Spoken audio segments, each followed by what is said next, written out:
Right, and at the moment with us from the Aam Aadmi Party, we have our old friend, Advocate Sandeep Katke sir. Sandeep Katke sir, namaskar. नमस्कार नमस्कार नमस्कार। How are you, sir? How are you, sir? नमस्कार। Jai Hind, Jai Maharashtra, Jai Bhavani, Jai Shivaji. जय हिंद जय महाराष्ट्र। मैं जय ठीक हिंद। हूँ, आप कैसे हो? सर बिल्कुल बढ़िया सर। Fantastic। श्रावण चल रहा है, कैसे ही होंगे सर? और इंडिया अलायंस में जो आपका ऊर्जा देख के हम लोग भी बहुत खुश हो गए अरविंद केजरीवाल जी सर की। आप देख नहीं रहे श्रावण चल रहा है, मतलब अलाउड नहीं है मुझको दाढ़ी काटना, क्या करेगा? चलिए सर आप ये बताएं, अभी जो स्टालिन जूनियर साहब जो हैं, स्टालिन साहब के जो साहबजादे हैं, उन्होंने जो सनातन धर्म के बारे में कुछ कह दिया कि सनातन धर्म मलेरिया और डेंगू की तरह आवाज है। क्लियर नहीं है। आपको आवाज आ रही है सर? अभी आ रही है। अभी आ रही। तो सर वो स्टालिन जूनियर साहब जो हैं, स्टालिन साहब के जो साहबजादे हैं, उनकी जो स्टेटमेंट आई है, उनका जो वक्तव्य आया है कि सनातन धर्म जो है वो बिल्कुल बीमारी की तरह है, डेंगू और मलेरिया की तरह है, और अब तो उस पर डिबेट छिड़ गई है। तो जो डिबेट को आप लोग मतलब उसको रेल्स पर लाना चाहते हैं, वापस पटरी पर लाना चाहते हैं कि भाई नौकरियां कहाँ हैं, हेल्थ के बारे में बात करें, स्कूल्स के बारे में बात करें, वेलफेयर के बारे में बात करें, वो डिबेट तो सब डिस्ट्रैक्ट हो जाती है हर बार, कुछ ऐसा कुछ मुद्दा सामने आ जाता है। काटके सर देखिए सबसे पहले तो हमको ये जानना चाहिए कि भारत का इलेक्शन जो है वो धर्म पे होना चाहिए कि डेवलपमेंट पे होना चाहिए जी। दूसरी बात, जो जूनियर स्टालिन जी का स्टेटमेंट है सनातन धर्म के बारे में है, तो तमिलनाडु जो है, तमिलनाडु पहले से ही वहाँ पे द्रविडियंस और आर्यंस इस नामों पे राजनीति चलती रही है। वहाँ पे पेरियर थे, पेरियर स्वामी, वो बहुत बड़े सोशल रिफॉर्मर थे, बहुत बड़े एक्टिविस्ट थे। उन्होंने भी उस समय पे जब ये सब मूवमेंट चल रहा था, तो उन्होंने भी उस समय पे यही कहा था कि सनातन धर्म जो है, सनातन धर्म की वजह से इनइक्वलिटीज पूरे समाज के अंदर है जी। तो उन्होंने रामायण को क्रिटिसाइज किया था, उन्होंने रामायण को महाकाव्य बताया था, उन्होंने रामायण के बारे में उनकी अपनी एक किताब लिखी थी। अगर आप डॉक्टर बाबा साहब अम्बेडकर की बात करेंगे तो बाबा साहब अम्बेडकर भी सनातन धर्म को क्रिटिसाइज करते थे जी। उन्होंने एक अपना किताब लिखी है रिडल्स इन हिंदुइज्म। यस। उन्होंने हिंदुइज्म के अंदर जो पॉलिटिकल, सोशल और जो रिलीजियस जो रिडल्स है उसके बारे में संक्षिप्त में लिखा है। तो ये बहस भारत के लिए नई नहीं है, ये पहले से चलती आ रही है। जितने भी अपने समाज सुधारक है, जितने भी अपने पॉलिटिशियंस है पहले के, उन्होंने हमेशा से सनातन धर्म को क्रिटिसाइज ही किया है। खुद बाबा साहब अम्बेडकर ने संविधान लिखा, इसके लिए हम बाबा साहब को सराहनीय मानते हैं, लेकिन बाबा साहब ने खुद ने हिंदुइज्म छोड़ के बुद्धिज्म का स्वीकार किया था। तो उनके पीछे का उनका इंटेंशन यही था, क्योंकि सबसे बड़ी जो जाति व्यवस्था है, वर्ण व्यवस्था है, वो सनातन धर्म की वजह से और हिंदुइज्म की वजह से समाज में आई है। अगर इस वर्ण व्यवस्था को, इस इनइक्वलिटी को, समतामूलक समाज का अगर निर्माण करना होगा तो सबसे पहले इन चीजों को खत्म करना पड़ेगा। तो उन्होंने भी उसके ऊपर ही हमला किया था। तो जूनियर स्टालिन ने जो स्टेटमेंट दिया है वो तो पहले से, मतलब तमिलनाडु की राजनीति जो है वही मुद्दे पे चलती है। इसके लिए बीजेपी को अभी तक वहां पे एक्सेस भी नहीं मिला। बीजेपी धीरे धीरे पूरे नॉर्थ में फैल गई, सब जगह पे फैल गई, लेकिन साउथ में, स्पेशली तमिलनाडु में, उनको बीजेपी को एक्सेस न मिलने का सबसे बड़ा कारण जो है वो यही है कि वहां के लोग जो है वो सनातन धर्म को मानते नहीं। वहां के लोग जो है द्रविडियन कल्चर को मानते हैं, पेरियार ने जो वहां पे सिखाया है उसको मानते हैं, बाबा साहब ने जो सिखाया है उसको मानते हैं।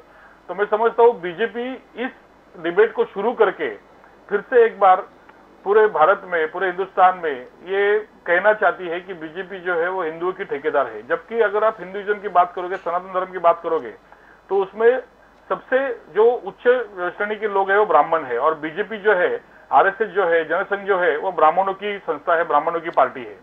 तो ब्राह्मणों को सबसे आगे रखने के लिए ये बीजेपी का एजेंडा है, ऐसे मैं समझता हूँ। और जहां तक हम बीजेपी वालों की बात करेंगे, खुद बीजेपी ने अभी, जैसे कैग ने एक बीच में मुद्दा उठाया था, 25 करोड़ का भ्रष्टाचार जो है वो राम मंदिर के ट्रस्ट में हुआ है जी। तो ये मतलब बीजेपी जो है खुद भ्रष्ट है, वो भगवान को भी नहीं छोड़ती। तो बीजेपी ये सब चीजों के ऊपर बात करने के लिए मैं समझता हूँ वो एलिजिबल ही नहीं, वो पात्र ही नहीं है। जहां तक हम ज्ञानव्यापी की बात करेंगे, ज्ञानव्यापी में 300 शिवलिंग जो है वो उद्ध्वस्त किए गए डेवलपमेंट के नाम पे। अगर हम बात करेंगे योगी की, तो योगी ने खुद हनुमान जी को कहा है कि हनुमान जो है वो आदिवासी समाज से आते हैं, वो पिछड़े समाज से आते हैं। सर ओबीसी बता, ओबीसी बताए।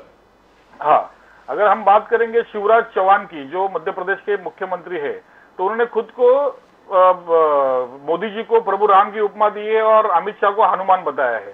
तो सबसे ज्यादा सनातन धर्म को बदनाम करने वाला अगर कोई है तो बीजेपी के लोग हैं, भारतीय जनता पार्टी के लोग हैं। इसके लिए उनको इस विषय पर चर्चा करने के लिए मैं समझता हूँ उनको नैतिक अधिकार ही नहीं है। खड़गे साहब, आगे जाके इंडिया अलायंस जो केस है, हाउ यू गोइंग टू से इट, बिकॉज कांग्रेस खड़गे साहब, बीजेपी खड़गे साहब का कोई पुराना वीडियो निकाल दिया जिसमें कहा कि अभी हम एकत्रित होकर मोदी साहब से नहीं लड़ेंगे तो सनातन धर्म का विजय होगा, आरएसएस का विजय होगा। तो दे आर सेइंग लुक, खड़गे, मल्लिकार्जुन खड़गे इज एंटी हिंदू।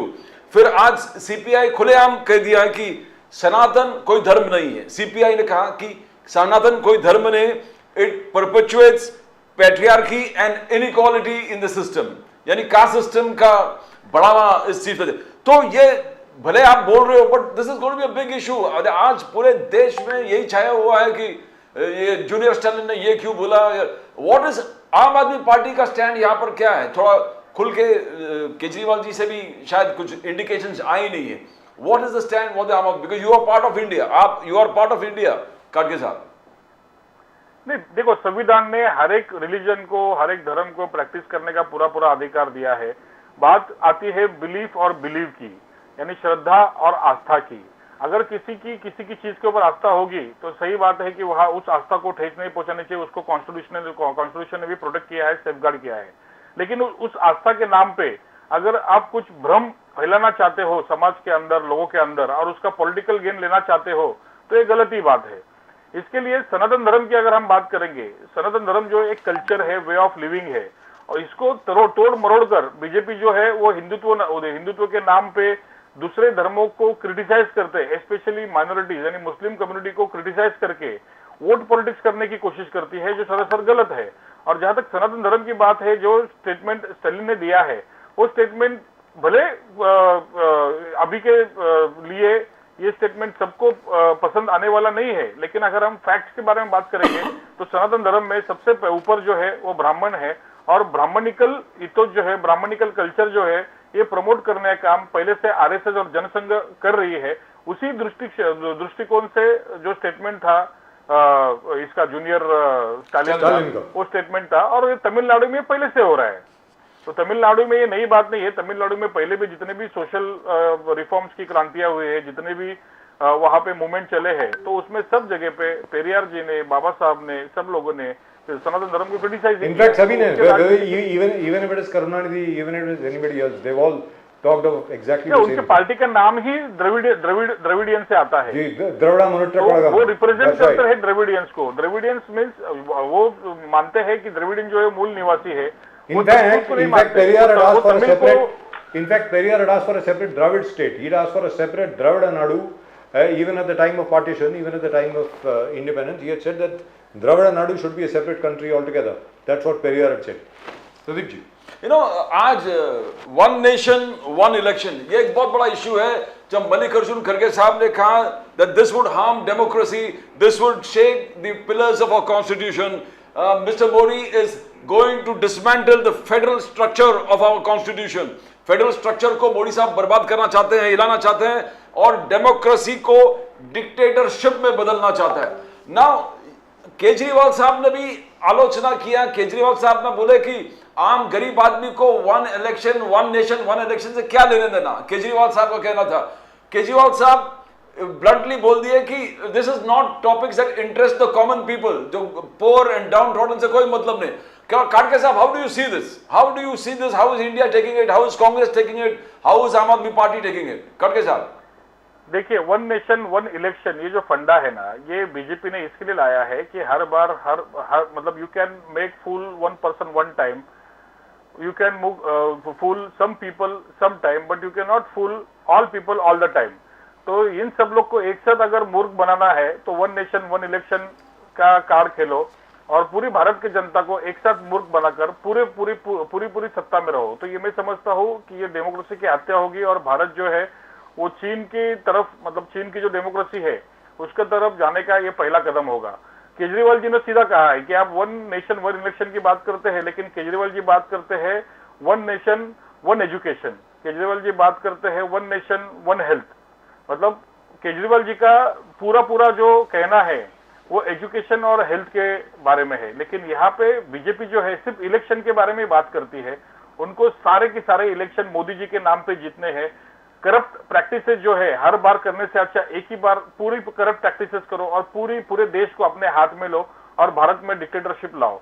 यही बीजेपी का एजेंडा है। इसके लिए वो वन नेशन वन इलेक्शन के माध्यम में जा रहे हैं।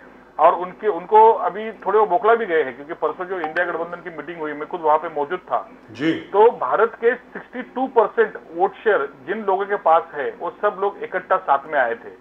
तो ये बहुत बड़ा सेटबैक जो है वो मोदी जी को बैठा है, बहुत बड़ा डर जो है मोदी जी को बैठा है कि अगर ये 62% वोट बैंक जिनके पास है वो अगर सब इकट्ठा आए तो मोदी जी की खैर नहीं।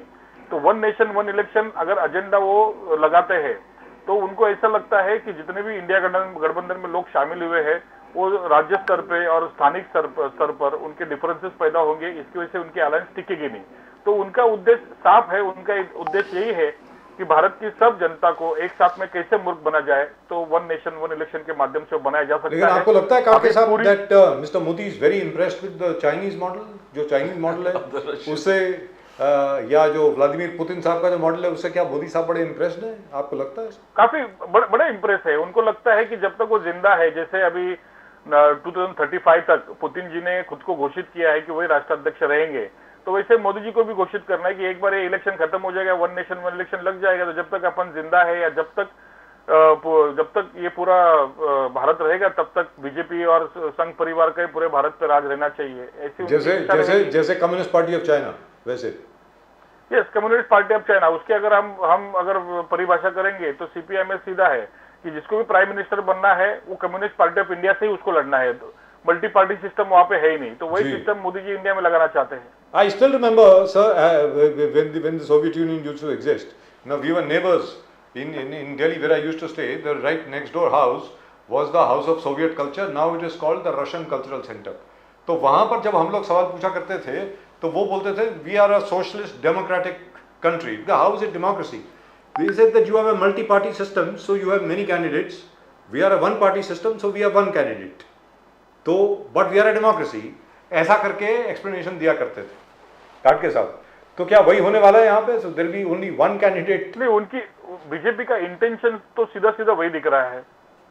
उनके इंटेंशन से तो यही पता चल रहा है कि वन नेशन वन इलेक्शन के माध्यम से उनको पूरे भारत में पार्टी भी एक ही रखनी है, वो भारतीय जनता पार्टी। इसके पहले भी बीजेपी के जेपी नड्डा ने स्टेटमेंट दिया था कि आने वाले समय में पूरे भारत में सिर्फ एक ही पार्टी रहेगी, भारतीय जनता पार्टी। यानी सब पार्टियों को वो तहस नहस कर देंगे। जैसे कि आपने देखा है हर राज्यों में, जो राज्यों में बीजेपी के खिलाफ में अगर सत्ता आती है तो उस पर कैसे इम्बैलेंस वो फैलाते हैं, किस प्रकार से वहां पे दंगे फैलाते हैं, किस प्रकार से डिफरेंसेस वहां पे फैलाते हैं, नफरत की राजनीति करते हैं और उधर के पार्टियों को वहां पे तोड़ने की कोशिश करते हैं। आपने देखा है दिल्ली में जैसे आम आदमी पार्टी के 2 मिनिस्टर को इन्होंने जेल में रखा है बिना सबूत के। तो उनकी यही इच्छा है कि आम आदमी पार्टी भी खत्म हो जाए। इस प्रकार से उनको पूरे अपोजिशन को खत्म करना है। इसके लिए वन नेशन वन इलेक्शन जो है, क्या अपोजिशन खत्म होगी सर? देखो, भारत के संविधान के ऊपर हम सबका विश्वास है और भारत का संविधान इतना कमजोर नहीं है कि मोदी जी की जो इच्छा है और बीजेपी की जो इच्छा है उसको पूरा होने देंगे। तो जो संविधान में जो प्रोविजन है, प्रोविजन के हिसाब से मोदी जी की इच्छा कभी पूरी होने वाली है नहीं। और संविधान बचाने के लिए पूरे भारत की सभी पार्टियां साथ में इंडिया गठबंधन के नाम पे। तो मुझे नहीं लगता कि मोदी जी की जो इच्छा है वो इस जन्म में तो पूरी होगी। काटके साहब, केजरीवाल जी ने हरीश साल्वे जी का भी आलोचना किया। केजरीवाल जी ने कहा कि यही आदमी देखो आज तीसरा शादी किया है। तो आपको शादी से विरोध है या ललित मोदी को वो प्रोटेक्ट कर रहे थे, उनका केसेस लिया था, इसके लिए विरोध है, या वो हाई पावर कमेटी है वन नेशन वन इलेक्शन का, उसमें हरीश साल्वे जी वहां कोई मेंबर है एक सीनियर। तो व्हाट इज द प्रॉब्लम? ये हरीश साल्वे जी का तीसरा शादी एक बहुत बड़ा प्रॉब्लम है आम आदमी पार्टी के लिए या अलग कोई विषय है?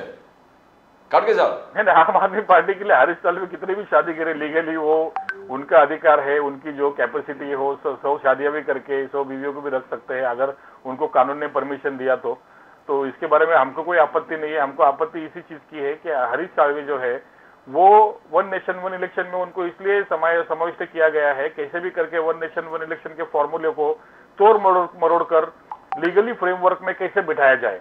और हरीश साल्वे जो है हम सबको मालूम है वो पहले भी पूरे भारत के सॉलिसिटर जनरल रह चुके हैं और वो मतलब उनका काम ही है लीगल लुमिनरीज है।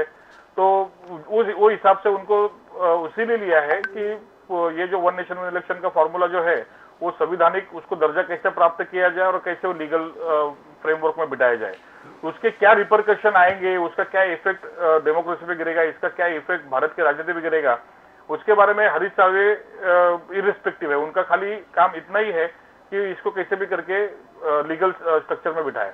लेकिन आज की तारीख में अगर देखा जाए, काटके साहब आपने कहा कि भाई धर्म की राजनीति हम लोग नहीं करते हैं और धर्म की राजनीति का जहां तक प्रश्न है वो सिर्फ बीजेपी करती है। आज की तारीख में जो नया एक फाउंटेन बनाया गया है दिल्ली में, जहां पर कोई 25 के करीब शिवलिंग हैं जिनके ऊपर से मतलब फुहारे की तरह बनाए गए हैं, वो उसके ऊपर सौरभ भारद्वाज जी ने शायद केस किया है एसके वर्मा जी के ऊपर, जो दिल्ली के लेफ्टिनेंट गवर्नर हैं। उन्होंने कहा कि भाई ये हिंदू धर्म पे किसी ने, ये हिंदू धर्म को मानने वालों पर ये ठेस पहुंचाई गई है, इस प्रकार आपने शिवलिंग का जो है वो गलत इस्तेमाल किया है। तो इसके बारे में क्या कहेंगे आप? देखो, मैंने पहले कहा कि बिलीफ और बिलीव यानी विश्वास और आस्था ये दोनों अलग विषय है। अगर आस्था के नाम पे आपको राजनीति करनी है, अगर आस्था में अगर कुछ गलत भ्रम फैला गया उसके नाम पे राजनीति करने हैं तो वो अलग विषय है। लेकिन अगर समझ लो मुझे खुद को ऐसा लगता है, मैं खुद समझो किसी आस्था को फॉलो करता हूँ और आस्था के माध्यम से मुझे ऐसा लगता है कि कुछ गलत हो रहा है, तो उसमें अगर किसी ने राय दी तो मुझे नहीं लगता कि कुछ गलत बात है। जबकि एलजी का ऐसा था कि वो शिवलिंग के ऊपर उन्होंने जो फवारे मारे हैं तो उसके बारे में सौरभ भारद्वाज ने टिप्पणी की थी जो व्यक्तिगत रूप से और पार्टी के माध्यम से उनको ठीक नहीं लगी। और दिल्ली में आम आदमी पार्टी की सरकार है तो सरकार के माध्यम से उन्होंने ऑफिशियल स्टेटमेंट दिया कि जो वहां पे किया उन्होंने सही नहीं किया। तो वो लेकिन अभी तो एसके वर्मा साहब इस तरीके से काम कर रहे हैं जैसे कि मुख्यमंत्री वही हो, कि दिल्ली का कोई मुख्यमंत्री नहीं है, मतलब वो तो ऐसे ही हो रहा है बिल्कुल। पूरा बीजेपी और पूरा मोदी राज जो है वो इसी प्रकार से काम करता है। उनको पूरे राज्यों में खुद की सत्ता चाहिए, उनको पावर चाहिए, एब्सोल्यूट पावर। जहां पे उनकी एब्सोल्यूट पावर नहीं है वहां पे वो इम्बैलेंस करने की राजनीति करते हैं। जैसे अभी दिल्ली का हमने देखा, दिल्ली में जैसे जो लास्ट टाइम जो ऑर्डिनेंस आया था, सुप्रीम कोर्ट ने दिल्ली गवर्नमेंट के फेवर में ऑर्डर देने के बावजूद भी उन्होंने ऑर्डिनेंस निकाल के सुप्रीम कोर्ट के अगेंस्ट में, कानून के अगेंस्ट में, संविधान के अगेंस्ट में, अपने भारत के फेडरल स्ट्रक्चर के अगेंस्ट में जाके ऑर्डिनेंस पास किया और जो दिल्ली की सत्ता है वो एलजी के पास कैसे रहे उसको सेफगार्ड किया है। तो बीजेपी का और मोदी जी का ये पहले से काम ही रहा है, अमित शाह का पहले से ही काम रहा है कि जो भी अपने विरोध में है उनको कैसे भी करके परेशान करो, उनको हर जगह से जिधर जिधर से आप पैक कर सकते हो वो सब करते रहते हैं। उनका काम ही और वो ऐसे करते रहेंगे जब तक वो दोनों सत्ता में रहेंगे। तो इसीलिए तो उनको सत्ता से उतारने के लिए, इंडिया नाम का गठबंधन आया है जो पूरे विदेश में होता था, दुनिया में हो रहा था। तो they used to say that 1 billion hungry stomachs, 1 billion hungry stomach, भूखे पेट, 1 बिलियन के बात करते थे इंडिया के बारे में। मोदी जी टेक ओवर करने के बाद आजकल जो दुनिया भारत को इस नजरिए से देखते हैं कि 1 billion aspirational minds, 1 billion aspirational minds and 2 billion skilled hands. यानी आज मोदी साहब ने पूरे देश को ट्रांसफॉर्म कर दिया स्किल्ड लेबर के माध्यम से। 1 मिलियन एस्पिरेशनल माइंड्स और 2 बिलियन स्किल्ड हैंड्स बोलते हैं, स्किल्ड हैंड्स। तो how do you see it? तो बोला कि डेमोक्रेसी, डेमोग्राफी, डाइवर्सिटी तो था ही, मैंने डेवलपमेंट को ऐड कर दिया, डेवलपमेंट को ऐड करके पूरे ट्रांसफॉर्म कर दिया भारत को। तो how do you see that pre Modi post Modi transformation? काटके साहब देखो, ट्रांसफॉर्मेशन की अगर हम बात करेंगे तो सबसे बड़ा भ्रष्टाचार जो है इन्होंने ट्रांसफॉर्मेशन किया है भ्रष्टाचार में। 2014 के पहले 58 लाख करोड़ का कर्जा पूरे भारत पर था, वही कर्जा पिछले 9 सालों में 1,55,000 करोड़ तक पहुंच गया है। तो ये कौन से ट्रांसफॉर्मेशन की बात करते हैं? अगर आप सीधा सिंपल एग्जांपल लो मुंबई म्युनिसिपल कॉर्पोरेशन का, मुंबई म्युनिसिपल कॉर्पोरेशन के पास 90,000 के एफडीज थे, फिक्स डिपॉजिट थे। तो जब से यहाँ पे एडमिनिस्ट्रेटर इन्होंने बिठाया उसमें से 15,000 करोड़ के एफडी जो इन्होंने तोड़ के भ्रष्टाचार के माध्यम से पूरे पैसे खाए। तो ये खाली एक परसेप्शन बिल्ड करते हैं, एक नरेशन बिल्ड करते हैं कि हमने इतना कुछ काम किया है। लेकिन अगर आप जमीन पे देखोगे तो लोगों को रोजगार नहीं मिल रहा है, अच्छी अच्छी कंपनियां जो है वो बाहर जा रही है।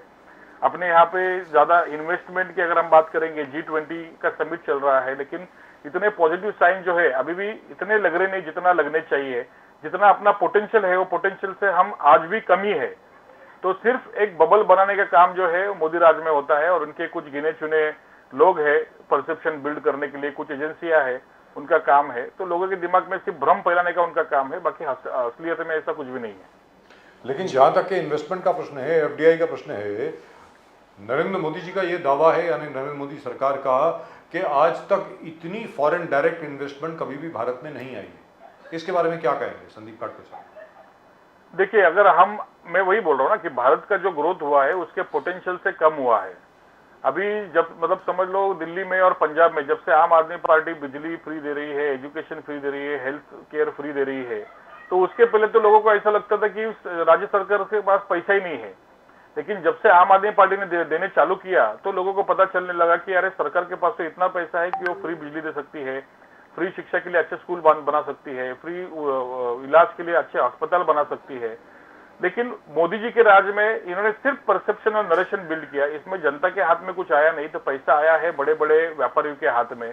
आप बात करो अदानी की, तो अदानी का विकास हुआ है, ये मैं जरूर मानता हूँ।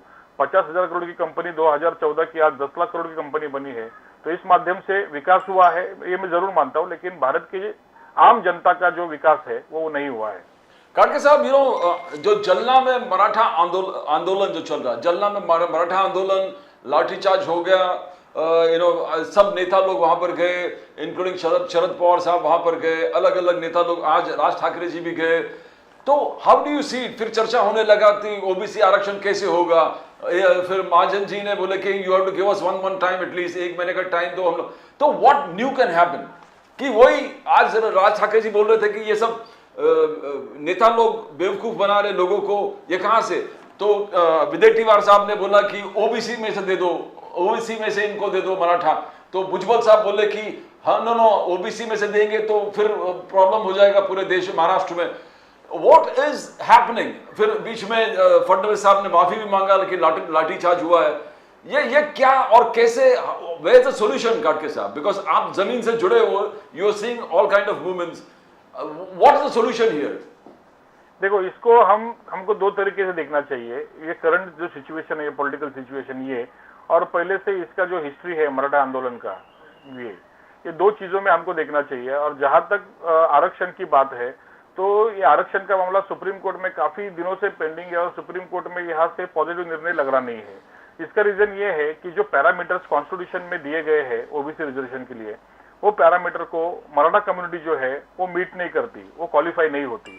इसके लिए ये आरक्षण जो है दे नहीं सकते। बीच में आरक्षण दिया गया था, लेकिन वापस से सुप्रीम कोर्ट ने उसको स्टक डाउन किया। तो ये मामला जो है जब तक कॉन्स्टिट्यूशनल अमेंडमेंट नहीं होती वो तब तक होने वाला नहीं है। और कॉन्स्टिट्यूशनल अमेंडमेंट के लिए जो पैरामीटर्स लगाए गए हैं वो again that is ultra vires to constitution. तो ये राजनीति चलती रहेगी। और कल का जो लाठीचार्ज की अगर हम बात करेंगे तो मुझे ऐसा लगता है ये पॉलिटिकल महाराष्ट्र की सिचुएशन जो है, इसमें शिंदे को एज ए सीएम किधर तो सेटबैक देने के लिए ये सोच समझकर बीजेपी ने किया, ऐसा मुझे लगता है। क्योंकि मराठा लोग जो है वो बहुत अग्रेसिव लोग हैं और मराठा लोग जो है ये लाठीचार्ज के बाद में पूरे महाराष्ट्र में जगह जगह पे आंदोलन हुए और उस सभी आंदोलन में वो चिड़े हैं सरकार के ऊपर, मतलब एकनाथ शिंदे के ऊपर। क्योंकि एकनाथ शिंदे जो है खुद मराठा आते हैं, अजित पवार खुद मराठा आते हैं, तो ये पूरा रोज जो है उनकी तरफ जाएगा और इसका फायदा जो है इनडायरेक्टली फडणवीस को होगा। और कल अगर समझ लो एकनाथ शिंदे को स्वाइप करना है या बदली करना है तो इनके लिए एक अलग ये मसाला है बीजेपी के लिए। क्योंकि बीजेपी का काम यही है कि बीजेपी किसी को आगे बढ़ने देगी नहीं। तो मैं इसको इस तरीके से देखता हूँ। लेकिन अगर हम बात करेंगे सोल्यूशन की, तो मुझे नहीं लगता कि परमानेंट सोल्यूशन अभी भी निकल सकता है। जबकि ये मनोज जरंगे पाटिल जो है ये अभी उपोषण पे बैठे हैं, हर नेता उनको मिलने गया, सिंपैथी है, सही है। मैं भी मानता हूं कि मराठाओं को आरक्षण मिलना चाहिए, लेकिन जो पैरामीटर्स सरकार ने क्रिएट करना चाहिए वो पैरामीटर्स अभी तक क्रिएट हुए नहीं। फडणवीस जी 2014 से बोल रहे हैं कि वो मराठा को आरक्षण देंगे। बीच में 2.5 साल कितने बड़े आंदोलन हुए मराठा क्रांति मोर्चा के माध्यम से, हम सबने देखे हैं जब भी उद्धव ठाकरे सीएम थे। अभी फिर से बीजेपी और शिंदे की सरकार है, बीजेपी की गवर्नमेंट है, तो बीजेपी ने आगे आकर क्यों मराठाओं को ये रिजर्वेशन नहीं मिलता है। तो इसके बारे में सब लोगों को मालूम है कि ये चीज जो है वो थोड़ी डिफिकल्ट है। टेक्निकल मुद्दे पे सरकार इसमें मात खाने वाली है और इसका बिल जो है कैसे भी करके एकनाथ शिंदे को फाड़ के ऊपर फाड़ कर उनको ऐसे भी हो सकता है कि उनको सीएम पद ये मुद्दे के ऊपर गंवाना पड़े। तो मुझे लगता है कि कल का जो लाठीचार्ज जो था वो एक पॉलिटिकल स्टंट था।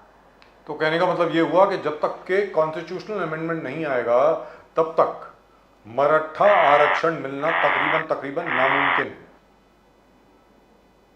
Is that it sir? Mister काटके?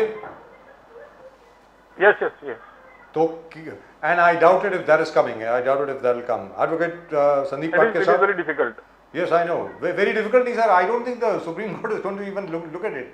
And if you bring in a constitutional amendment, there is a possibility Supreme Court might hold the constitutional amendment to be against the spirit of the Constitution. क्योंकि 50% से ज़्यादा अगर reservation जाती है, then what do you do? It will be ultra biased to the Constitution. Yeah. Yes, that's right. So something else will have to be found. मुझे लग रहा है कुछ और some other way will have to be found. What that way is, as Chhagan Bhujbal साहब pointed out, कि अगर आप OBC इसमें से देते हैं, तो then all the OBCs will go against you. Another There will be social major unrest. problem. One more social unrest, one more mandal agitation again. काटके साहब बहुत बहुत धन्यवाद आपका हमसे जुड़ने के लिए. Thank you so much, sir. Always a great pleasure listening to your analysis. Thank you very much. All the very best to you, sir. Jai Hind, Jai Maharashtra. Thank you very much. जय हिंद, जय महाराष्ट्र।